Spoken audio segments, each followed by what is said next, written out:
There comes a time in every man's life when silence becomes too heavy to carry. For Sean Stockman, that moment came one humid afternoon in Detroit. He was sitting in his car, staring through the windshield at a forgotten preschool. The place looked abandoned for years, walls peeling, windows coated in grime, the playground buried in tall weeds. Most people would have driven past it without a glance. Sean didn't. He parked, stepped out, and picked up a shovel. That simple act, unnoticed by the world, became the starting point of one of the internet's most quietly inspiring movements. Before that day, Sean Stockman was a man living inside routine. He worked as a video editor, skilled, patient, and good at shaping other people's stories. His life was structured: commute, work, edit, repeat. The money was decent, the job secure, but something inside him had started to fade. It wasn't unhappiness in the usual sense, it was emptiness, a feeling that his days were passing without meaning. He often thought about how strange it was that he spent his career editing stories that moved people. Yet somewhere along the way, his own story had stalled. He was a husband and a father, dependable and grounded, but the creative spark that once defined him had almost disappeared. That day in front of the preschool wasn't really about cleaning a lot. It was about taking back control, proving to himself that small actions could still matter. Finally, on July 30th, 2022, Sean launched his YouTube channel and uploaded his very first video titled Abandoned Preschool, Transformed Satisfying Video. Part 1. As the title suggested, he cleaned the lawn of an abandoned preschool, mostly for free. He didn't expect much, maybe a few hundred views, a few supportive comments. But the response surprised him. Viewers didn't just see a man mowing grass. They saw a man rediscovering purpose. The simplicity of it struck a nerve. One man, one shovel, one act of care. It was real, humble, and deeply moving. The channel, called Midlife Stockman, began to grow faster than anyone imagined. Within 2 years, it had reached nearly 1 million subscribers. Each video followed a simple pattern. Sean arrived at an abandoned or overgrown property, surveyed the mess, and slowly brought it back to life. The results were visually satisfying. Weeds cut, trash removed, order restored. But what kept people watching wasn't just the transformation. It was the emotion behind it. Sean's calm voice, his patience, and the quiet respect he showed to each place made the videos feel deeply human. Many of the properties he chose had heartbreaking backstories. An elderly widow unable to maintain her yard after her husband's death, a single mother fighting illness, a veteran living alone surrounded by years of decay. Sean approached each one with the same calm determination. His work was more than cleanup. It was service, a way of saying, "You still matter." Behind the camera, his background as a video editor shaped everything. He had a gift for pacing and knowing when to let silence speak. He lingered on details most creators would cut out. The tremor in a homeowner's voice, the sound of wind after the noise stopped, the pause before someone said, "Thank you." His videos had rhythm and heart, and that's what set him apart on a platform crowded with noise. But success always brings new challenges. As his audience grew, so did the questions. How could one man afford to keep doing this? Was there a business behind it? Was it sustainable? In truth, Sean never started with a plan to turn it into a business, but the community around him made it possible. His Patreon became the financial foundation, bringing in several $1,000s a month. Supporters didn't see it as paying for entertainment, they saw it as investing in a mission. Brands like Exmark, Steel, and Milwaukee Tool soon took notice. They saw authenticity in Sean's work and wanted to be part of it. His sponsorships weren't flashy product placements, they were quiet partnerships built on trust and shared values. Every mower, chainsaw, or trimmer he used was another tool of purpose. By 2025, Sean Stockman's work had grown into a full-scale operation. What began as a personal project had become a movement with real financial stability behind it, though he rarely talked about money. Estimates put Sean's net worth between $800,000 and $1.2 million, earned not from luxury, but from hard, consistent effort. His income came from several sources: YouTube ads, Patreon support, sponsorships, and direct donations. The channel's massive audience, which drew millions of views per month, brought in around $15,000 to $25,000 in ad revenue monthly, depending on performance and engagement.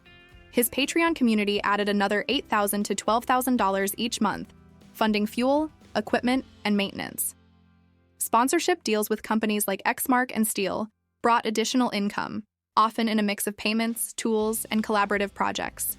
When you included merchandise sales, memberships, and occasional grants, his annual earnings reached $300,000 to $400,000. But what set Sean apart was how he used that success. He didn't flaunt it. Every dollar went back into the mission: new mowers, travel costs, permits, dump fees, and camera gear. The wealth didn't change him. It allowed him to keep going. Sean had built a life that was financially sustainable but emotionally rich, a rare balance in the digital age. His real wealth was measured not in money, but in the number of lives and places restored. As the work grew, so did its challenges. Detroit became both his workshop and his test.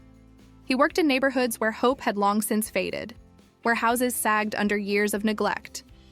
The work was exhausting, cutting through brush, hauling trash, clearing lots under the blazing summer sun. But the real strain came from the stories. Each place carried its own sadness, and Sean absorbed it all. There were days when he'd pause mid-cleanup, hands on his knees, just breathing, taking in the silence before filming again. That was part of what made people trust him. He didn't pretend the work was easy. He showed the fatigue, the sweat, and the quiet satisfaction when it was done. Despite all the good that came from his efforts, Sean faced his share of challenges. In March 2025, while working on a large and unsafe cleanup site, his equipment was stolen. Instead of hiding what happened, he shared the entire experience with his audience, showing the real risks that come with his kind of work. Some doubters online claimed it might have been staged, but there was never any proof of that. Sean didn't waste time arguing. He learned from the moment, replaced what was lost, and kept moving forward. It became another reminder that resilience and honesty are what keep his mission alive. Away from the camera, Sean's life is simple and deeply family-centered. He lives in Auburn Hills, Michigan, with his wife Tessa and their 4 children, 3 daughters and 1 son. Sean and Tessa met in college in the Detroit area and married young. He was 21, she was 18, and they've now been together for more than 2 decades. Though Tessa rarely appears in his videos, she has quietly supported every step of his journey. At times, dramatic video titles and online rumors led some viewers to believe that something tragic had happened to her. A few even spread false claims that she had passed away. Sean later clarified that Tessa is very much alive, healthy, and still his greatest source of strength. As Sean's reputation continued to grow, his connection with the city deepened. He started collaborating with local volunteers, small businesses, and neighborhood groups to expand his cleanup efforts. But this also brought new hurdles, from getting city permits and dealing with local regulations to being questioned by police who didn't always understand why a man with a camera was clearing abandoned lots. These experiences added new depth to his story. His work was no longer just about cleaning or restoring. It had become a quiet stand against red tape and apathy, proof that meaningful change doesn't need anyone's approval to begin. By the end of 2025, Midlife Stockman had become much more than a YouTube channel. It stood as a genuine example of how digital media can spark real-world change. Through ad revenue, sponsorships, and community donations, the project brought in hundreds of thousands of dollars each year, not as profit, but as fuel to keep the mission alive. The money covered tools, repairs, fuel, dump fees, and most importantly, time.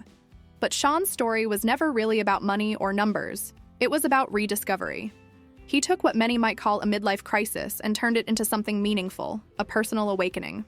While others searched for escape or excitement, Sean chose responsibility. His peace didn't come from avoiding struggle, but from moving through it. Over time, his voice and presence changed. In the early videos, he sounded uncertain, like someone still finding his way. Later, his tone grew steady and sure, the sound of a man who had found purpose. The work was far from easy. Long, exhausting days under the sun were followed by nights spent editing footage. The pressure of expectation was constant. Millions waited for the next transformation. Yet Sean never chased attention. His work became a form of meditation, each cleanup a small act of resistance against despair. Community soon became the heartbeat of everything he did.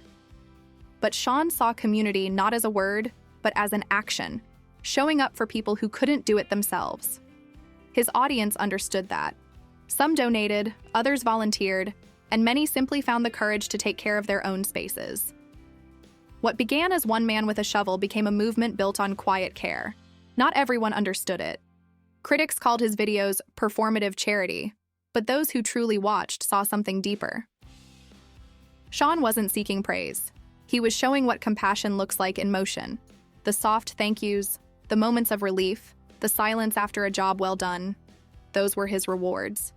In one of his most watched videos, the cleanup ends in quiet. The yard is bright and clean, sunlight warming the grass. The homeowner stands beside him, tearful but smiling. Sean says nothing. He just nods, sets down his trimmer, and walks to his truck. That silence says it all, the peace of a man who found purpose through service. Midlife Stockman isn't just a channel, it's a statement, a reminder that it's never too late to begin again.